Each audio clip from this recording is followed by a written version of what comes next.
Leave it to Bleach to have an episode where so many people were going to have revelations about themselves. One, I guarantee you a good portion of the female audience is like, I can fix him when it comes to Captain Korosuchi. And two, the majority of the Bleach fandom has now put Nanao in their waifu list. This week's episode, titled Baby Hold Your Hand 2, Never Ending My Dream, was another fucking banger. 5 out of 5 in my book. Remember, take it with a grain of salt. I am a longtime Bleach fan. It's my all-time favorite series, so I'm going to be a little biased. That being said, it's amazing that Studio Period and Period Films have been able to deliver so many good episodes. And I'm not saying this is better than last week's episode, because last week's episode was amazing, but this is better in a different way. I can't tell you how many people reached out to me and talked about how emotional they got on a Captain Korosuchi episode. That's fucking insane. And don't get me wrong, I've read the manga.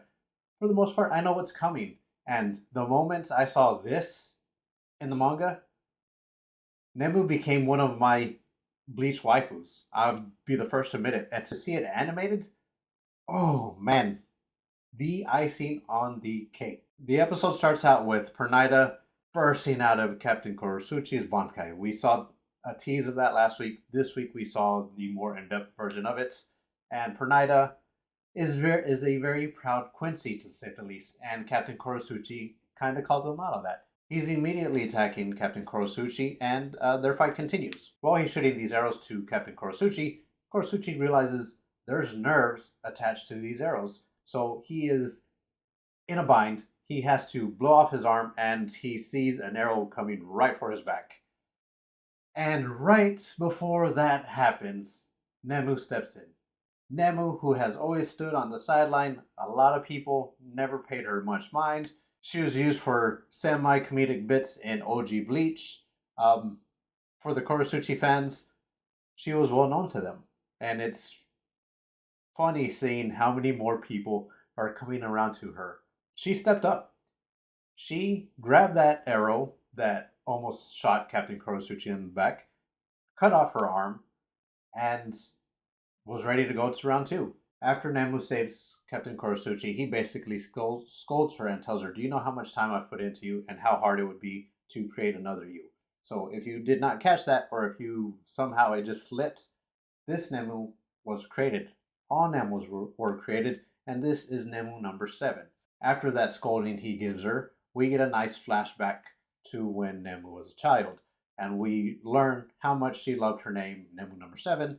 Of course, saying that in English doesn't have the same rolling of the tongue and beauty that it does in the native Japanese tongue. But regardless, she is very inquisitive. She's asking all these questions. We see Akon explaining to other Squad 12 members what the Nemu project was. We see 3 previous Nemus that never made it past basically the size of a lens. We learn that Nemu number 4 saved a man's brain. I believe Nemu number 5 was used for his Bankai. Nemu number 6 only made it to 2 years old, and Nemu number 7, the one we know, is now at this point where she is able to act on her own and make her own decisions regardless of what Captain Korosuchi tells her.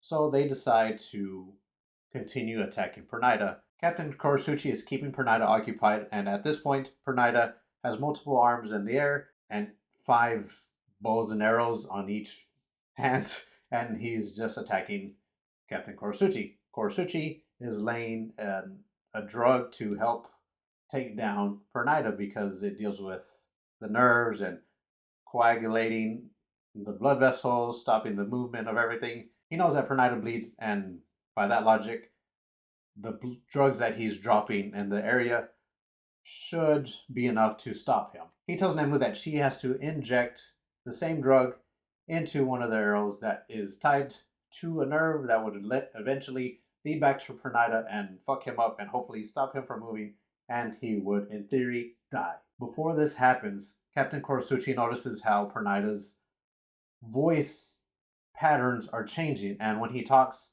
it sounds different each time. He wonders if Pernida is gaining memories of the Soul King or if Pernida is evolving somehow. He hasn't figured it out yet. But when they get the nerve drugged and it starts to affect or infect the other arms, the main Pernida rips off the thumb and basically tells Captain Kurosuchi, "Do you think you could kill me with this?" And he sounds an awful lot like Captain Zaraki. And that's when Captain Kurosuchi realizes that everything the nerves have infected or attacked or been in contact with, he gets that data, and that's how he's evolving. And he realizes that if his nerves are at the level of Captain Zaraki, Nemu's in danger. And it is in that instance when he yells out to Nemu to get away, Nemu leaps into action, catches him, rips through Pernida, and Captain Kurosuchi asks Nemu where she got this power. And she tells him this is a power that he gave her. This is basically her pushing her body to almost its absolute limit. And she tells him, I have 400 seconds left. So she knows she's about to die. He's saying that he never gave that order, that her programming was to grow. And Nemu flat out tells him, I can show you how I have grown by saving your life, by fighting for you. Captain Kurosuchi laughs at the fact that he never thought he would see the day where he could leave a battle to Nemu, but here we are. She leaps into the air, shaves 6% of her soul off, and releases an insane blast that blows Pernida right up. And the moment we were all worried about, because we got this beautiful backstory, happens. Pernida, who is blown into bits, comes together and attacks Nemu with all the nerves that he has in his hand, or his body, or himself. And he proceeds to blow her up. And in that moment, we see a side of Captain Kurosuchi that we've never really seen in the series before. He's very quiet, and in his own silence, he has a vision of Zalaparo Grants, the Espada scientist who he killed in an amazing fashion that we all remember from OG Bleach.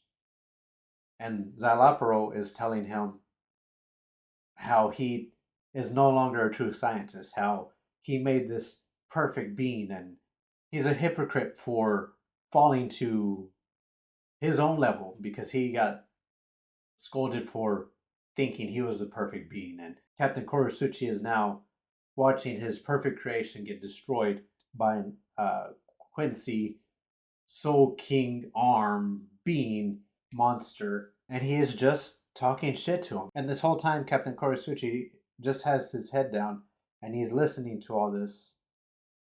And then he stops. He crushes Alapro's face and he's like, "You're right." He looks up and Pernida slams down and starts to eat Nemu's remains. But before Pernida can eat Nemu's brain, Captain Kurosuchi grabs it. And he tells Pernida, enjoy it, eat it all, because you're about to die anyways. And when Pernida tries to attack Captain Kurosuchi, he gets shocked and pushed back. And that's when everything starts to happen. Kurosuchi tells Pernida, in Nemu's body there was a gland that produced vast cellular growth. And the only way to keep that growth in check was with Nemu's brain, the connection they had together, which at this point, Captain Kurosuchi has in his hand. So Pernida, in a very ugly and well-deserved fashion, blows up. And this is probably the first true victory the Soul Reapers have, thanks to Nemu and Captain Kurosuchi.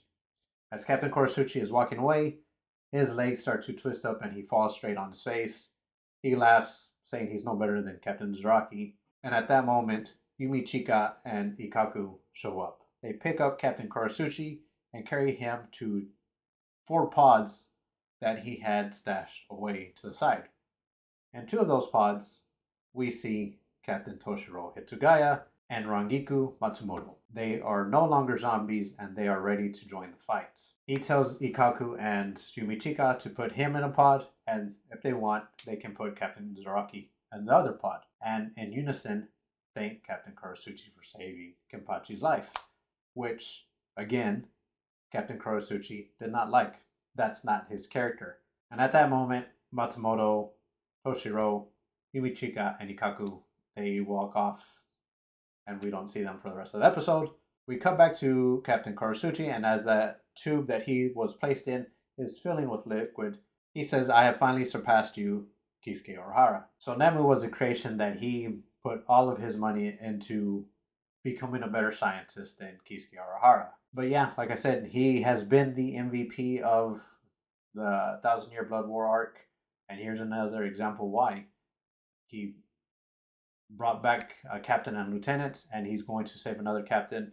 He was able to take down the left hand of the Soul King with the help of his lieutenant slash daughter slash creation, because no matter how you cut it, he's not the type who shows emotion. Even Akon called out how he would have been embarrassed if Nemu asked certain things because he doesn't want to be seen that way. And don't get me wrong, the man is a complete psychotic mad scientist.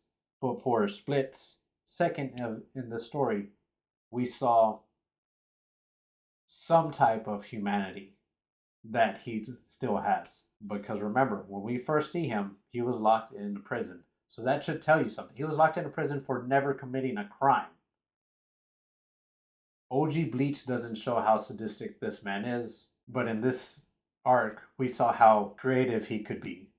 He's dangerous, and Kisuke doesn't worry about him. Same with Captain Shunsui. Captain Kurotsuchi has the balls to talk back to Kenpachi Zaraki and Old Man Yamamoto. He is a very unique individual, and now more people can see why so many fans love him. He is their favorite character, and he's Kubo's favorite character. And these last few episodes really bring home why. Of course, after the credits, we see a scene with the Quincy's that were brought back to the Varvelt, and they proceed to attack the Soldat that's all around, but these aren't normal Soldat. After they're beaten, their faces become very Yuhabaha-esque. They're all black faces with multiple eyes, and that's when the scene ends with Bambi and little Toto in that group.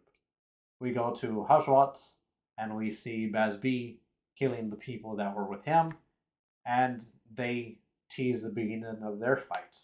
And they are going to have a fight, and we're going to get to see that. It'll probably be what ends the core, but that's neither here nor there. The tease for next week, I noticed a lot of people weren't picking up on that. That was Nanao talking, and we're going back to Head Captain Shunsui, and we're going to see the continuation of his battle. Spoiler. But yeah, that's where I'm going to end this week's episode. I hope you have a good one, and I will talk to you soon.